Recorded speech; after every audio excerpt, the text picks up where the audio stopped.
Hi, I'm Megan. I'm Colin. And we are the hosts of Pet Sitter Confessional, an open and honest discussion about life as a pet sitter. Thank you so much for joining us today. We are so glad you are here. Thank you also to Pet Sitters Associates and our Patreon supporters, like Scott Henning, who just became our newest patron. Woo! Thank you so much for supporting us at the Great Dane level. We appreciate you and all of your support. If you'd like to know how to contribute to the show as well, you can go to petsitterconfessional.com/support to see all of the ways that you can help out. There's this term that I'm sure you've heard of. It's called pulling your punch. This comes from the world of boxing, and it means to deliberately not hit as hard as you know that you can. And there's actually several reasons that a boxer might do this. The first one, they may not have liked the angle or the timing of their punch. They may also have been saving their strength for a more powerful or tactical hit down the line. They could also be conserving their energy to outlast their opponent. But sometimes a boxer may pull their punch to gauge their opponent's reactions or defenses without fully committing to something so that they're actually kind of testing out their opponent. They may also hesitate or pull back because they're unsure of their ability to land the punch effectively. So they're coming in really hard and they realize that their opponent has just moved out of the way slightly, so they need to pull back. The boxer may be dealing with an injury, and so they pull their punch to avoid aggravating it further. Or they could be trying to mentally disarm their opponent by lulling them into a false sense of security, trying to say, oh, I'm not as good as I actually am. In some cases, the boxer may hold back if they feel they've already done enough damage and they don't want to cause excessive harm. So it's out of compassion. They could also be trying to throw the match, so actually trying to lose. Or they may even be worried about the next fight if they win this one. They're unsure that they can face their next opponent at full strength. A few examples of this from the boxing world come to mind. Now, neither of these two fighters would ever say they ever pulled a punch in the negative sense, but they certainly knew how to and when to punch hard.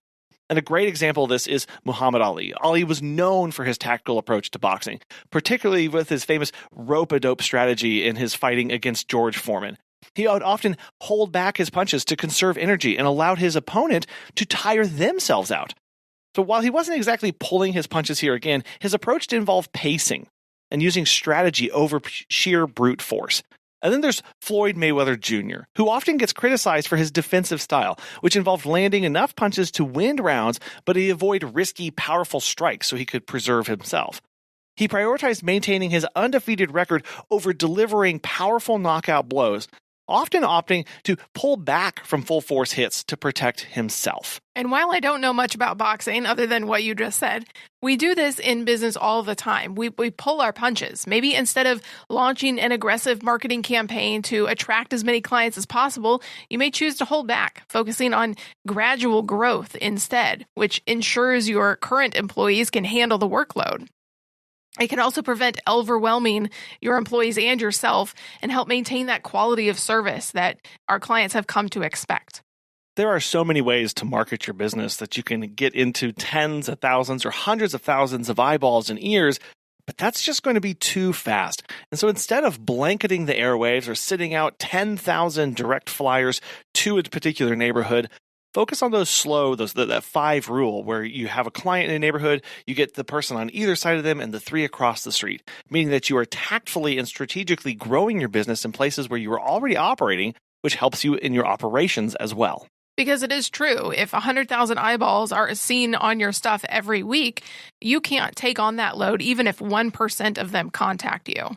You could hold back and not spend all of your marketing budget all at once. You spread it out across different avenues, or you save for a few tactical ones. If you know that there's a big spend coming up, that you want to sponsor an event and it's $1,000, well, maybe you won't be printing off flyers right now because you are saving for that. This is why the last quarter of every year, we should be looking ahead to the next one, seeking out ideas and opportunities to be advertising so we can direct our ad dollars and our ad spend in the appropriate ways. Whether that is printing out thousands of flyers, or maybe it's sponsoring 1 or 2 events in your neighborhood and in your city, whatever that looks like, look at all of the opportunities so that you know, look, I'm not going to be able to do all of these. I may want to, but I might not be able to financially or with my time budget be able to do all of these. So I need to strategically think through which one of these is going to be the biggest bang for the buck. Another way we pull our punch is when we decide not to onboard too many new clients very quickly. If it's around a holiday, we know that there's going to be an onslaught of new clients, but you may hold back on that, knowing that your business might not be ready to scale up in terms of hiring more walkers or sitters. This approach allows you to focus on providing that excellent service to your existing clients and thus avoiding burnout. Because we all know that getting a lot of new clients at a rapid pace is very exhausting. You're having to do a lot of education for your systems and your processes. Just from our own experience, we've seen that the more new clients you throw at your new employees, the faster they are to burnout. So it's better to pace them as you grow and expand at a slower pace so that you can build their confidence and security in what you do. It's important to do the physical marketing and the boots on the ground of going into businesses, but you may hold back from jumping into partnerships with every local business or organization that approaches you, because you are choosing instead to focus on the ones that align with your long-term goals and can bring the most value to your business. Here you'll find that you'll be pulled in 1,000 different directions with everybody demanding more of your time, more of your attention, more of your energy and focus, meaning that as people are approaching you or as you approach other businesses, make sure that they do align exactly with your mission, your vision, your values, so that you're in this for the long haul. Not these short-term gains, that you can actually have a fruitful, beneficial, mutually beneficial partnership between both of you. If you offer a new service like nail trimming or dog training, you may start small, offering it to only a select few clients before rolling it out to everyone. This allows you to test the logistics, get the client feedback, and really refine the service before going all in. You may have a great idea for how to implement those nail trims, but instead of dropping all the rest of your business and diving 100% in and then learning about it, take the time to grow slowly, feel out where those pain points are going to be, understand what that market actually means, and what it looks like to tell people about that service and how you're going to do it. Is there a need? Do that market research, test that. Again, strategically going about finding the weak points in this and where you need to improve before you take it full time. We did talk all about marketing a new service back on episode 362. When you see a decrease in clients or have a lot of competition in your area, you might be tempted to lower your prices. But if you pull your punch, you may resist the urge to lower those significantly to compete with the hobby sitters or the people that are just doing this on the side. You recognize that your premium pricing reflects the quality and the professionalism of your service and all the certifications and everything that you continue to do. By pulling your punch here, you maintain your brand's integrity and focus on attracting the clients who actually value that quality and want the professional. Someplace you never want to pull your punch is in quality pet business insurance. As pet care professionals, your clients trust you to care for their furry family members, and that's why Pet Sitters Associates is here to help. For over 20 years, they have provided thousands of members with quality pet care insurance. Because you work in the pet care industry, you can take your career to the next level with flexible coverage options, client connections, and complete freedom in running your business. Learn why Pet Sitters Associates is the perfect fit for you and get a free quote at petsitllc.com. You can get a discount when you join by clicking membership Pet Sitter Confessional and use the discount code Confessional when you go to checkout. Check out the benefits of membership and insurance once again at petsitllc.com. Because if you don't do this, what you end up doing is being in a race to the bottom, meaning that the only thing you are trying to differentiate on is price, which only leads to $0. And there are plenty of people out there in the world offering pet sitting, offering dog walking for $0. We don't need to be competing with them because there's enough competition there. Instead, pull your punch and resist the urge to do this by maintaining those prices so that you can find other ways to differentiate and add value to your clients' lives so that you become invaluable to them. A few years ago, Colin and I expanded into a brand new service area. Sure did. And we did a lot of market research before that, but ultimately we didn't know all of what we were walking into.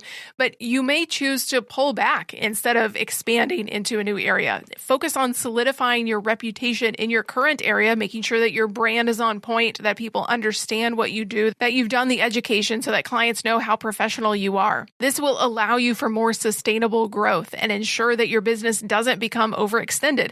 We've definitely felt that a few times where we live 2 hours away from our second service area, and sometimes that can feel a little bit much, a little overwhelming. But really, again, thinking about that quality over quantity, this really can be expanded into many facets of the pet care industry. The quality updates that you send clients with the clear pictures, or your quality hiring practices, I recently attended an economic outlook presentation in our service area, and they were talking about, again, we live kind of in a rural part where they said in the surrounding 10 counties of where we live, there was almost 500,000 people. And this was very like, oh my goodness, if we serviced all 10 counties, wouldn't it be amazing if we, but no, the complexity there, we don't have the systems ready for that. We don't have the ability to service 500,000 people, nor do we genuinely have the desire. What we want is a brand based in professionalism, is a brand based in quality, is it a brand that people can know what to expect and that it is excellence. And we need to do that in our small service area and keep it small so that we maintain that strict adherence to those things. By expanding too fast, we blow all that out of the water and are instead just chasing numbers and people and number of services and dollars instead of the quality care that we know that we can provide. One area we think it's really important to pull your punch is in setting expectations. Too often as business owners, we stand in that meet and greet, we stand in that new client consultation, and we need that business. We're desperate to have this new client because of where they live or who they are, or the service that they're requesting for, and it's the one we want. And so we promise the moon to them, don't we? We set unrealistic, unmanageable expectations with them, promising that we'll always be there exactly at 11, 100% of the time, no ifs, ands, or buts. We promise them 100% of the time that their dog will always look happy in all of the photos and nothing will ever go wrong. And then everything that we do to execute on that is under-delivering because the real world exists. And so what we have done, we've overpromised and under-delivered. By pulling our punch here, we're actually building trust with our clients. We're ensuring long-term client satisfaction because then when we say we're going to do something, when you tell your clients that, what you're doing is you're promising them that time window. That's something we can commit to, a time window, plus or minus an hour from whenever they originally scheduled it. When we nail that, the client goes, oh no, okay, well this person actually is doing what they say they're going to do. I begin to trust this person. That's really important in the kind of businesses that we operate.